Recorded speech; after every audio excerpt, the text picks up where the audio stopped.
බුදුරජාණන් වහන්සේ නමකගේ කපුපුළුම් පටල 500යි අලුත් සිවුරු 500කින් යොතල රන් දෙනක තැන්පත් කළ සඳුන් චිතකයක් තුළ තමයි මේ ශ්‍රී දේහය ආදාහනය කරන්නේ.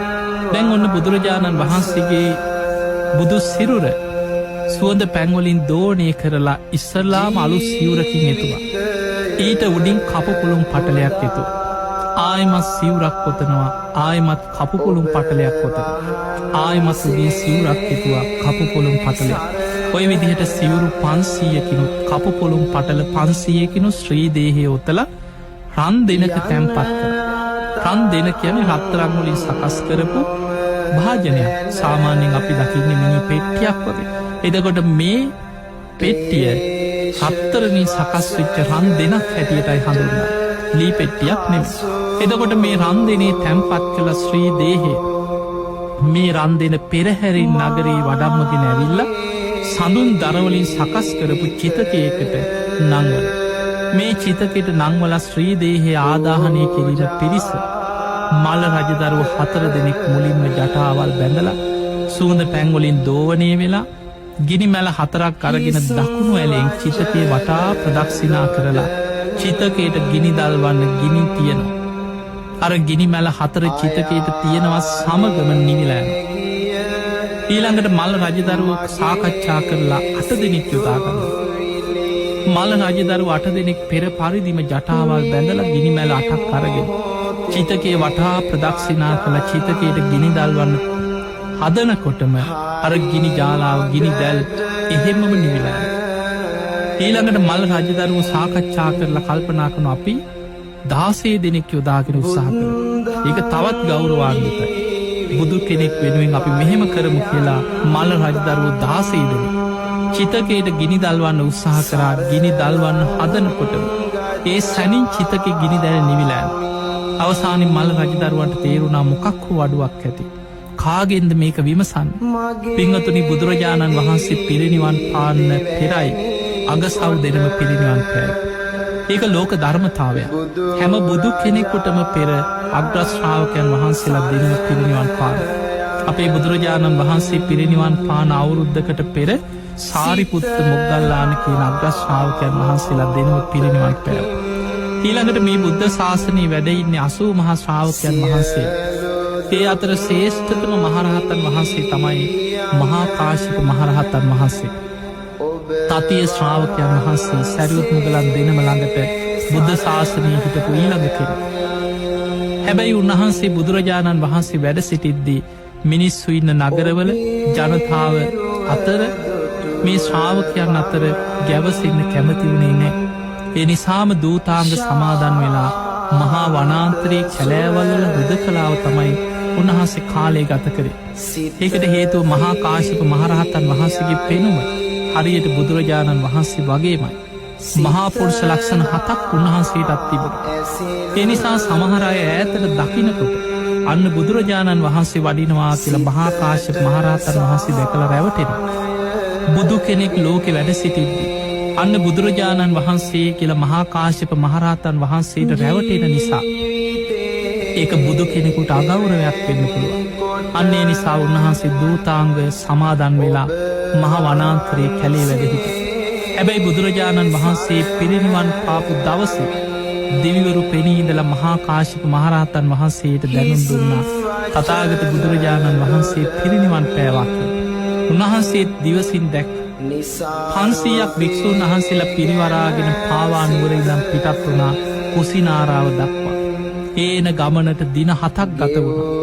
අර දින 7 පුරාම පිරිනිවන් පාපු දවසේ ඉඳන් ශ්‍රී දේහේ මහජනතාවට දින 7ක් වන්දනා කරගන්න ප්‍රදර්ශනය කරලා තමයි රන් දිනේ තැන්පත් කළ දැන් ආදාහනය කරන්න චිතකයකට නංවල.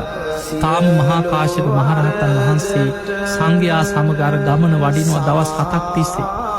ඒ වඩින ගමනේදී මහා කාශ්‍යප මහරහතන් වහන්සේගේ හිතේ මෙහෙම සිතුවිල්ලක් උපදිනවා. තථාගත බුදුරජාණන් වහන්සේ මට බොහෝ කාලෙකින් දැකලා උන්වහන්සේගේ සිරිපතුල් වන්දනා කරගන්න බැරි වුණා. භාග්‍යවත් බුදුරජාණන් වහන්සේ මේ ලෝකයට පහළ වෙච්ච දහම් මැස මල රජදරුවන්ගේ උපවර්තන ශාල වනෝද්‍යානයේ පිරිනිවන් පාලා. අනේ උන්වහන්සේගේ ශ්‍රී දේහය ආදාහනය කරන්න පෙර ඒ තථාගතයන් වහන්සේගේ දහසක් නිම්වලලු වලින් යුක්ත ඒ චක්‍ර ලක්ෂණයන්ගෙන් යුක්ත සම්බුදු සිරිපතුල් මගේ නළලේ තියාගෙන මට බුදුගුණ සිහි කරමින් එක වතාවක් හෝ වන්දනා කරගන්න ලැබේවා කියලා හිතා උන්වහන්සේ ඈත ඉඳන් වඩිනවා. මේ මහා කාශ්‍යප මහරහතන් වහන්සේගේ සිතුවිල්ල දෙවිවරු දකින. දෙවියන් දකින නිසා චිතකයට ගිනි දල්වන්න ඉඩ නොදී ගිනි දල්වන්න හදනකොටම චිතකයේ ගිනි දෙවියන් නිවනවා. මේ කාරණයේ දිවසින් දැක්ක අනුරුද්ධ මහරහතන් වහන්සේ. අනුරුද්ධ මහරහතන් වහන්සේ මල් රජදරුවන්ට කියා හිටිය රජදරුවනි මේ දෙවියන් කරන කාරණ.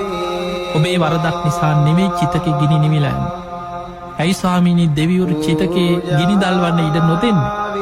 ඒ වෙලාවේ උන්වහන්සේ දිවසින් බලලා කියන රජදරුවනි මහා කාශ්‍යප මහරහතන් වහන්සේ පාවානුවර සිට 500ක් භික්ෂූන් වහන්සේලා පිරිවරාගෙන වඩින. උන්වහන්සේ වැඩම කරලා මේ චිතකය වන්දනා කරගෙන බුදුරජාණන් වහන්සේගේ සිරිපතුල් නළලේ තියාගෙන වන්දනා කරගන්න තෙක් චිතකයට ගිනි නොදැල්වේවා කියලා දෙවියන් ඉඩ නොදී ඉන්නවා කිය. ඒ වෙලාවේ සියලු දෙනා ගිනි දල්වන්න ගත්ත උත්සාහය අතහැරලා මහා කාශ්‍යප මහරහතන් වහන්සේ දැන් වඩී කියලා මග බලාගෙන පාර දිහා බලාගෙන හිටියා. ඒ අතර සමහරු හිතනවා කොහොමද දැන් බුදුරජාණන් වහන්සේගේ සිරිපතුල් වදින්නේ? ඒ ශ්‍රී දේහේ දැන් කපුපුළුම් පටල 500කින් ඔතලා සිවුරු 500කින් ඔතලා රන්දෙනේ තැන්පත් කරලා ඉවරයිනේ. චිතකෙටත් නංවලන්නේ.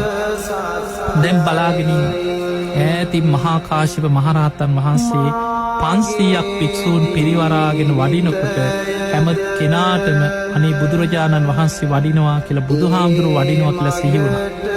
මහා කාශ්‍යප මහරහතන් වහන්සේගේ පෙනුම බුදුරජාණන් වහන්සේ වගේම මහා කාශ්‍යප මහරහතන් වහන්සේ එතනට වැඩම කරලා සිවුර ඒකාංශ කළ පොරවගෙන මේ චිතකයේ වටා බුදුගුණ කියා තුන් වලල්ලක් අපි චෛත්‍ය ප්‍රදක්ෂිනා කරමින් වඳිනවා වගේ දකුණු ඇලෙන් චිතකයේ වටා බුදුගුණ සිහි කර තුන් වටයක් ප්‍රදක්ෂිනා කරමින් වන්දනා කරා.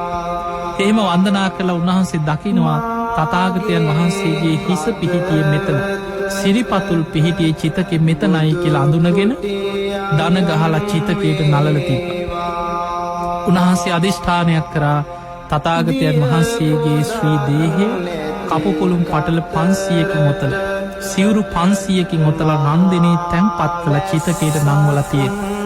මේ සිවුරු 500ක් කපුපුළුම් 500ක් පටල 500ක් විවර කරගෙන රන්දෙනෙන් එළියට සිරිපතුල් නික්මිලා චිතකයේ නොසෙල්වී සිරිපතුල් පමණක් නික්මිලා මගේ නළලේ පිහිටාවා කියන අධිෂ්ඨානින් චිතකයට නළල තිබ්බා.